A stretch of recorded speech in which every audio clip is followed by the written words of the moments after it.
Hi! Thank you for clicking on this video. My name is Maddie and I have a converted minivan.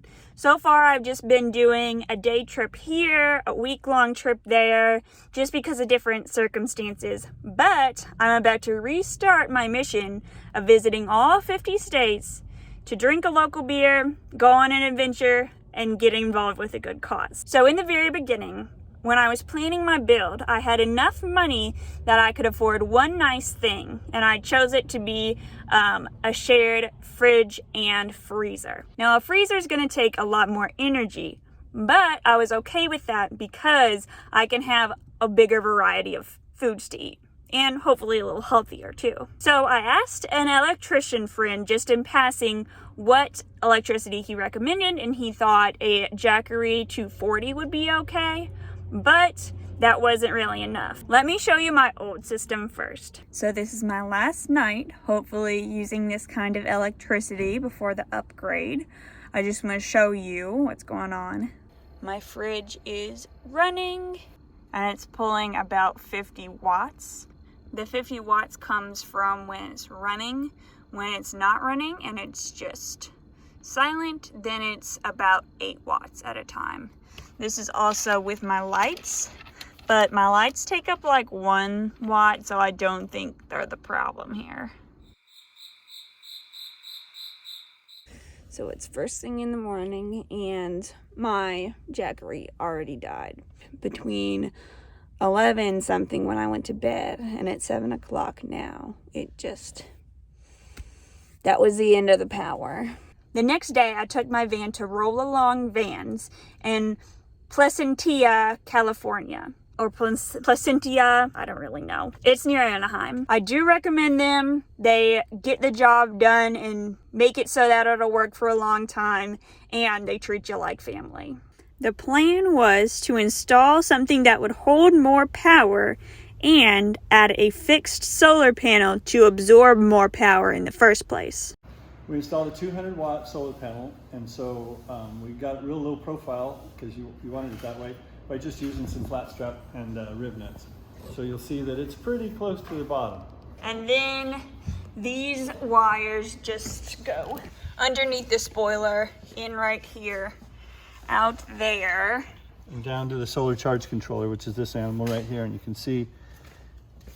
Oh, and that's my thing to see that it's working. Okay. Can you tell me about this battery? 100 amp hour AGM, which is an absorbed glass mat, so it's designed to be able to install in any direction. How much energy can it hold? Can it store? 105 amp hour. And this is your voltmeter. That'll tell you basically how much charge is in the battery. So this takes 12 USB and USB-C, and then this is just your 12 volt. You can see here, we need to make sure that we don't disturb that too much. But you can see the battery is basically full, and it just started up. So you see where it says it's starting to really turn on. So the compressor's running right now. You can feel it. Put your hand on it. You can feel it. Yeah, that's the compressor running. Definitely. The compressor will stop running and that'll bump back up. So it'll just constantly go back and forth. So conceivably this is running in the middle of the day, and the solar is actually charging the battery and running this at the same time. And also when I start my car, the energy that comes off my car automatically goes to this instead of me having to plug in my Jackery. Correct.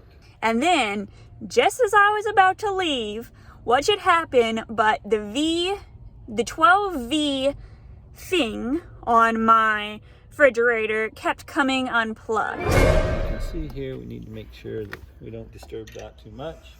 You can see here, we need to make sure, you can see here. That had always happened with that fridge. I was hoping with this new upgrade it wouldn't be like that, but still the thing that sticks in the 12V hole just kept falling out. So let me show you what Roll Along Vans gave me instead. It's just a standard connection. This goes to your battery hot, and then you have a little cover here for when you're not using it so that it doesn't get dirty.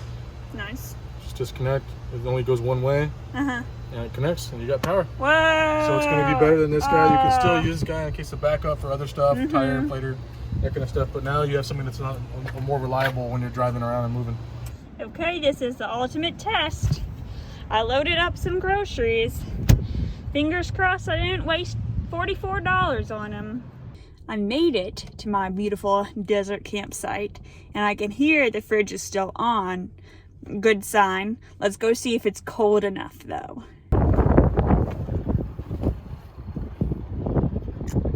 Looks pretty good.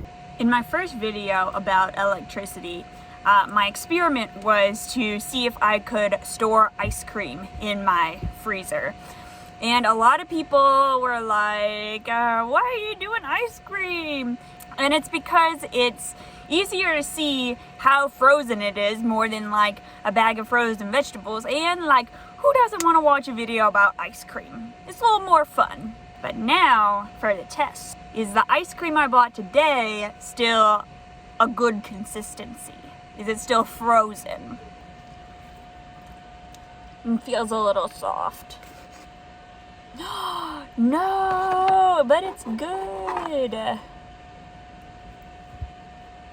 The consistency is kind of like a Wendy's Frosty. I don't care though. This is necessary. If you're curious, I got brownie mousse tracks. The electrical setup works. I'm happy with it. It was expensive, but worth it in the end. This could save my life one day.